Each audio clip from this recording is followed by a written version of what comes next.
Hi foodies and welcome to Vinayak kitchen. આજે આપણે મેથી બટેટાનું શાક બનાવવા જઈ રહ્યા છે। તો ચલો બનાવવાનું શરૂ કરીએ। આપણે એક પેન લીધું છે, એક કઢાઈમાં આપણે પહેલાં તેલ એડ કરશું।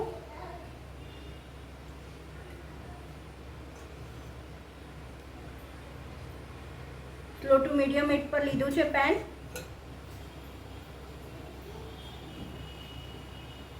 તો આપણે 1/4 કપ તેલ એડ કર્યું હતું, એમાં આપણે ક્રશ કરેલું લસણ એડ કરશું 1 ટેબલ સ્પૂન ફૂલ। મિક્સ કરી લઈએ।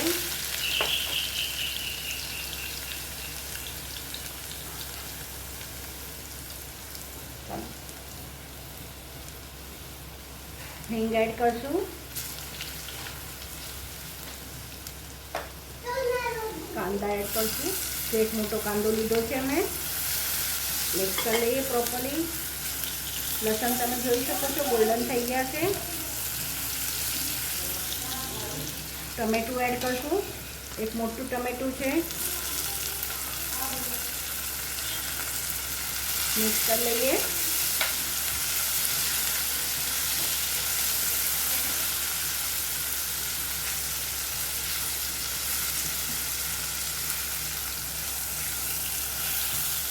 આ ટમેટા નરમ થાય ત્યાં સુધી આપણે એને ખાવા દઈશું ટમેટાને।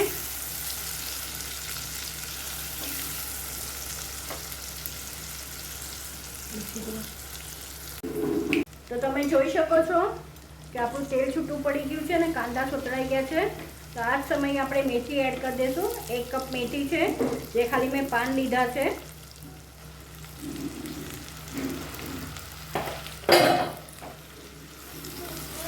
અને થોડી ચડવા દેશું, કેમ કે આપણા બટેટા બાફેલા જ છે, એટલે મેથી થોડી ચડી જાય એટલે આપણે બટેટા એડ કરશું અને મસાલો બી સાથે કરી લઈશું।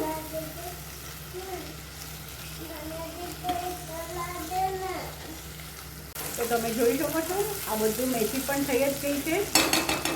તો સાથે આપણે મસાલો કરીએ છીએ। હું પાણીમાં જ બનાવું છું, જેના માટે આપણે એક નાની વાટકી લઈશું।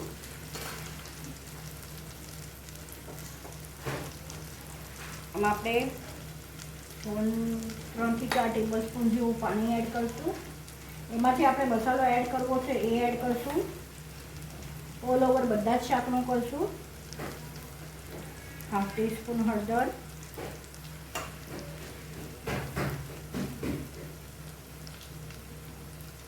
ધાણા જીરું તમારા સ્વાદ અનુસાર તમારે લેવાનું છે, અને મરચું એડ કરશું। મિક્સ કરી દઈશું।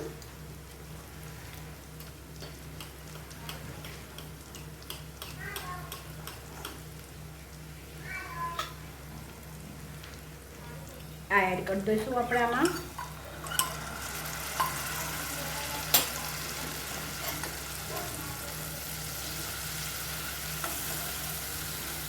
મેં 3 મીડિયમ બટેટા લીધા છે, એ એડ કરશું આપણે।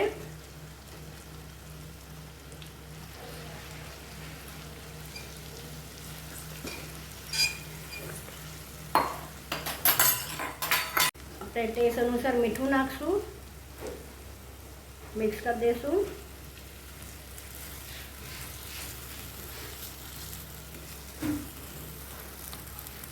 તો આપણે જોઈ શકો છો તેલ છૂટું પડવા માંડ્યું છે અને રેડી છે આપણું મેથી બટેટાનું શાક। આમાં આપણે રસાવાળું બી બનાવી શકીએ, મેં ડ્રાય રાખ્યું છે। તો ચલો હવે આ શાક રેડી છે, તો આપણે સર્વ કરી દઈએ। તો રેડી છે સર્વ થઈને। તો આપણે કોથમરીથી ગાર્નિશ કરી દઈએ।